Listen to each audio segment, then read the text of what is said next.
Okay, hello and welcome to Success Tips Global. Today is October the 6th, 2022. My name is Alfredo Fori and I'm speaking from Tsukuba, Japan. Today I have the distinct pleasure of speaking with the senior executive from the banking and finance sector in Hong Kong, Mr. Daniel Chan. Welcome to Success Tips Global. Hello, everyone. Okay, I know you have a number of academic and professional designations like CMC, FIPA. Yep. What exactly do you do? Oh, right. Actually, I'm now working as an independent freelance management consultant, providing some tailor-made solution to business. Okay. So the designation I got actually is I've accumulated all these designations since my career. And I started as an accountant, and then a banker, and then U-turn to be a IT auditor and cybersecurity professional. And then my last posting is the risk and business resilience. So all in all, I think all this designation equip me on how well I can perform my job. So please explain a little bit about the training. You started as an accountant. Yep. Was this on-the-job training, or did you go to the school separately from the job? How did it work out? Okay, I go to the college to study my accountancy profession. So after that, I end up not working in the accounting firm or audit firm. I end up working in a bank.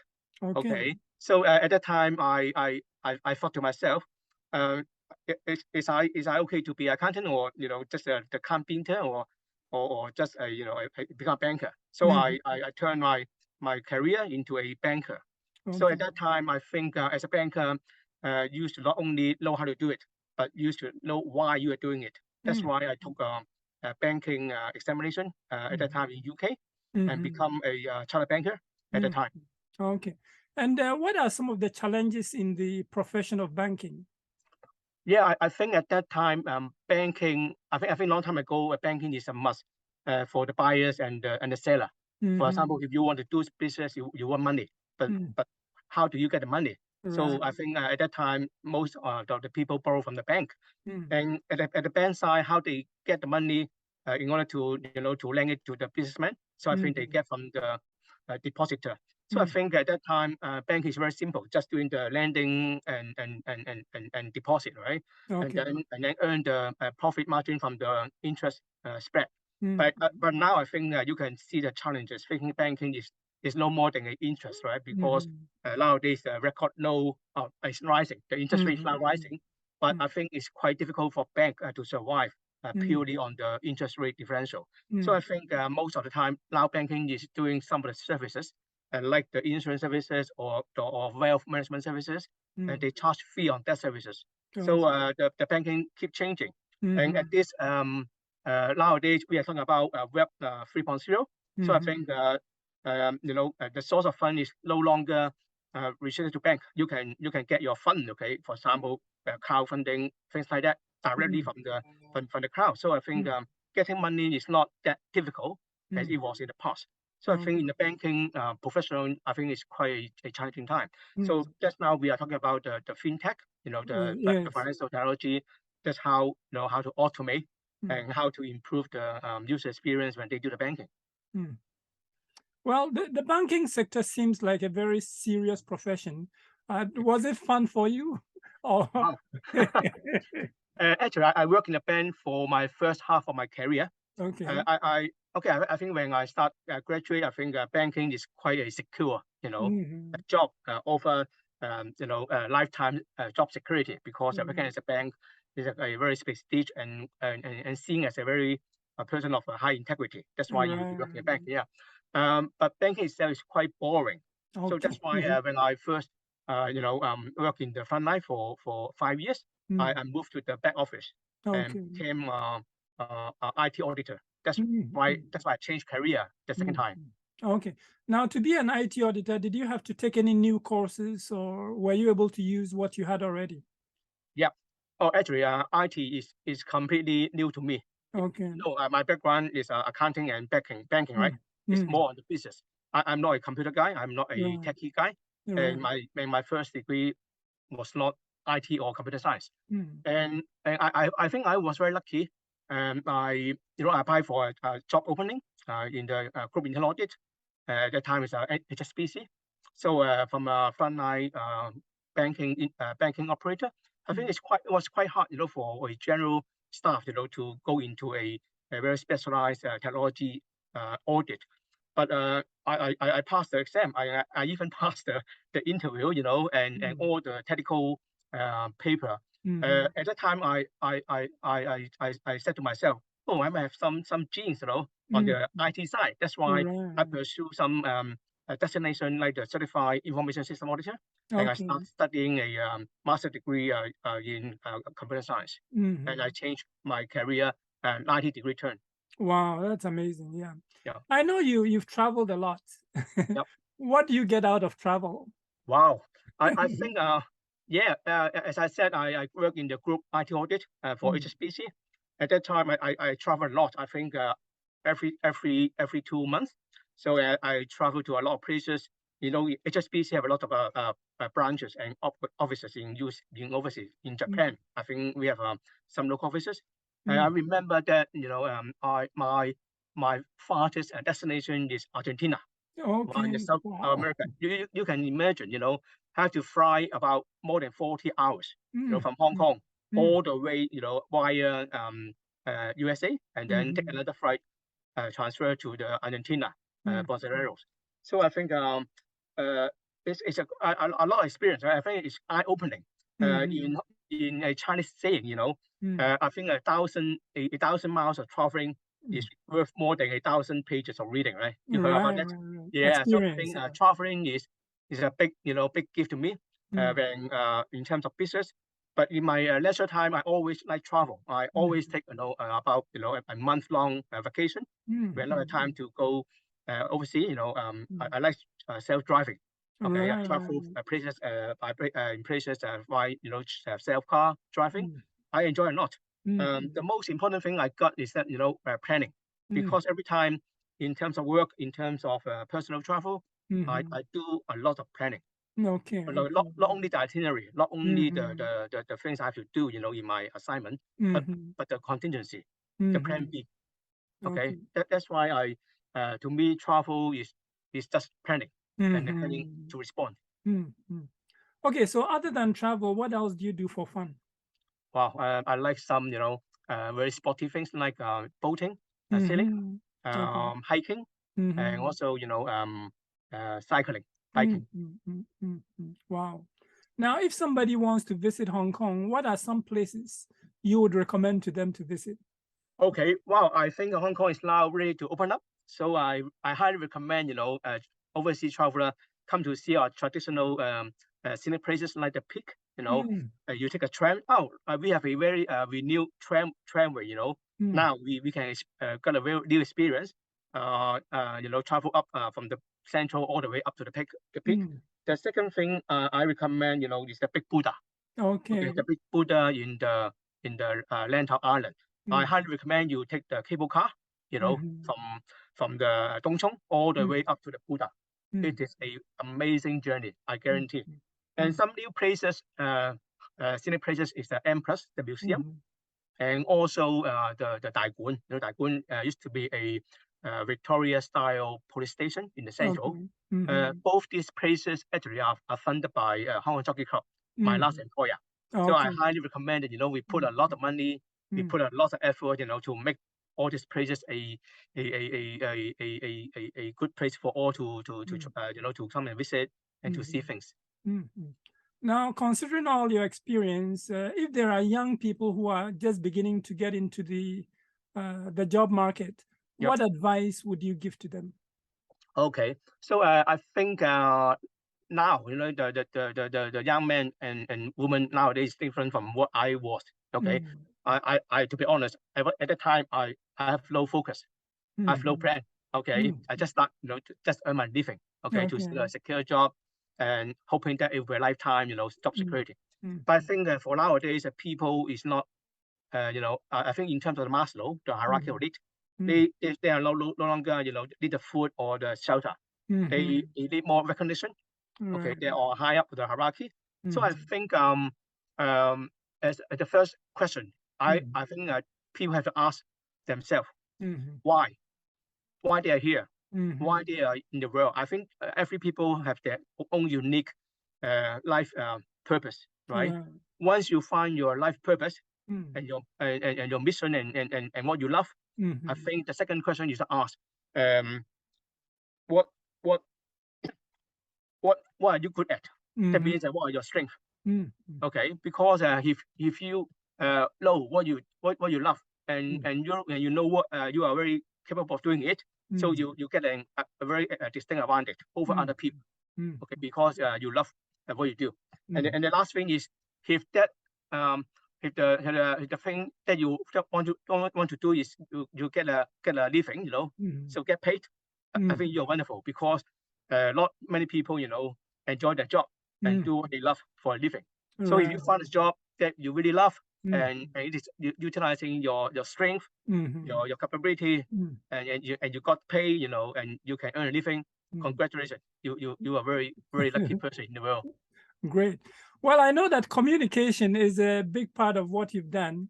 Yeah. When did you decide to get into communications training? Oh, that date back to 2004. Wow, almost 20 years ago. At that time, I was working in the Hong Kong Jockey Club as an internal teacher. My job actually is part of it is due to assurance. That means I make sure things are done according to the procedures and policy. And the second thing is about the consulting part. That means we have to give advice to the business department and how well they do things efficiently, effectively, and more economically. Okay. So in that sense, I think it's not about, you know, compliance. It's more about talk to people, how to communicate and understand their true problem, and then propose a recommendation. So I think I start to realize communication is a very big part of it. If I want to do a good consulting job, okay, that's why I think communication is a must, especially in nowadays. I think the top skill I would say is the communication, because if you cannot communicate, how can you lead, you know, or how can you follow, because you can't understand what other people expect of you. So I think in terms of communication, I think this is a number one skill you have to acquire and practice. That's why I joined the Hong Kong Toastmaster Club in 2004, and at 2007 I became the president of the Hong Kong Toastmaster Club. I think at that time I met Everett. Yes. Right. Actually, I think in the Toastmaster we are looking about speaking. Yes. Because before you speak, you have to listen first. So I think so far in my career experience, I think listening power is more important than the speaking, because before you speak, you have to listen first. Listen to the line behind your client. I think listen is the most important skill before you speak. And the second thing is the leadership skill. Okay. Talk about leadership, I think it's not about leading people, because to me, leadership actually is leading myself first. I think all you will agree about in the Chinese saying, in order to be succeed, you have to lead yourself first before you start to lead other people. Because if you cannot have the discipline to lead yourself, how can you manage to lead others? Right. Why the other people have to follow you? I think I think the first important point is to lead myself first. So I think in terms of communication, you have to equip with the leadership skill.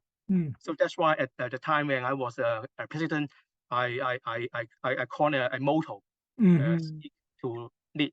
Okay. Yeah. So I think it's combined the two elements of the Toastmaster Club. Speak to lead. I think it's a very good acronym to become a good communicator as well as the leader. So what kind of people come to you for consulting advice? Wow. Now in the business world, I think is various, because in now we are living in a VUCA world. You heard about VUCA? No. VUCA, VUCA. Okay. VUCA. V stand for volatility, volatile. Okay. U means uncertainty. Then C means complexity, and the last thing A stand for ambiguity.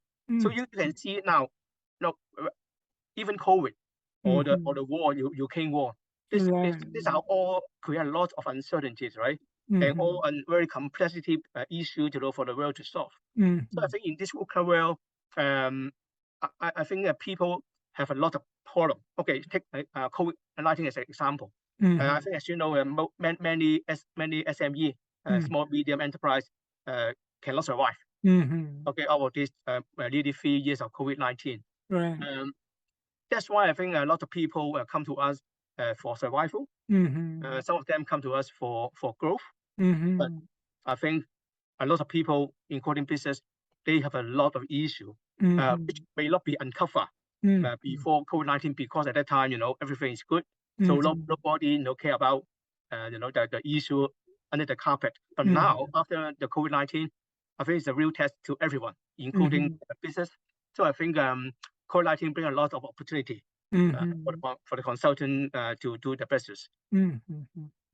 So looking ahead, what are some things you hope to learn or do in the coming months or years?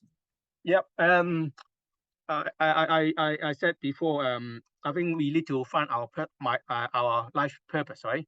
So actually, I realized my life purpose long time ago. Okay. My life purpose is to help people. To help them to do their best. Okay, in the community they serve. Okay, whether they are individual or business. So if they do it, I think it create a very good ecosystem, so that everybody give and take. Okay, so it become a very good ecosystem for the world to survive and to grow. I would expect that in the coming month, I think business start to reopen up. I think there's a lot of opportunity. So I think our management consulting business will be going. So I highly recommend the young people, if you like solving problem, if you would like to reinvent the world you like. So I think management consulting could be your career to pursue. Okay. So if somebody is interested in your services, how do they get in touch with you? Yeah, and actually, I'm now the president of the Institute of Management Consulting Hong Kong. You can see my backdrop. So I think you can come to my website and then just send me an email. So we have a consultant and we come to help. So actually, we are a non-profit organization. We are here to train up and to certify individuals if they want to be a management consultant. But we also provide some pro bono services to individual in terms of coaching or in terms of business, development or growth. I think we are here to help. Okay, I have maybe one more question. You mentioned management consulting.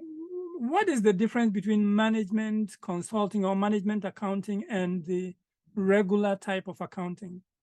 Wow, you are talking about different aspect of discipline, Okay. Okay, so maybe we are talking about three professions: accountant, management accountant, and the management consultant. Okay. Let me explain a little bit one by one. So I think for accountant, where we are looking back. Okay, as accountant, I think you're looking at the past result in terms of money, how well you perform in the past, right? So and then produce a financial report. And then here's it. And what you done, just like a academic report. Okay, done well or bad, in your college. As a management accountant, I think it's one more step. They have to analyze why you are doing so good or why you are doing so bad in terms of money, and they try to dig into the operation and try to reduce the cost, and then how to maximize profit. And that's management accountant. But the management consultant is at another advanced level. They not only look inside, they also look outside. That means when you do business, you not only have to look internal operation, the costing. You have to look outside, because if you do not see outside the operating environment, how can you sell your boat, or how do you grow your business if you don't know what's happening outside, right? So I think that looking outward is our one of the insights that management consulting can be provide. Okay, because we are doing a lot of research and we have a lot of clients, so we have some knowledge base and client base, so that we can compare the result and then give appropriate advice to our client. Well, you've said a lot. Yeah. Is there anything else that I didn't ask you that you want to share? I think I truly believe on my motto. You know, I rely on 2P. Okay, whatever I do, okay, in my past career or in my personal life, the first P is perseverance. Okay. That means okay, challenges and difficulties are definitely there, right? But once I encounter any difficulties, don't give up. Okay, fall down and stand up and keep going. I think this is one of the quality. I think especially for the young generation, they have to, you know, be tough. Okay, don't be afraid of failure. Just do it. And the second P is patient. Okay, I think patience is quite important because sometimes the environment may not be suitable for your business. So at the time you may want to, you know, just hide away. Right. Okay? Save your energy. Okay, and then wait for the good time, and then you can perform. So I think patience is a very good quality. I think don't be rushed to the conclusion. Just to, you know, just to listen, just to open up your eye to observe, and then wait for the very good time, and then you just go. I think the 2P, the perseverance and the patience, is my 2-word of motto. You know, that can be always in the future. Thank you so very much, and I feel very good that I made a great decision to talk to you. Well, thank you for your invitation. Yeah, so thank you very much, and we'll keep in touch. Yeah. Yeah, for sure. Okay. So this time, if I travel to Japan, I definitely will catch up with you in person. Okay, that would be great. Okay. Yeah, thank you. Okay, bye for now. Okay, bye for now. Thank you. Bye-bye. Bye-bye.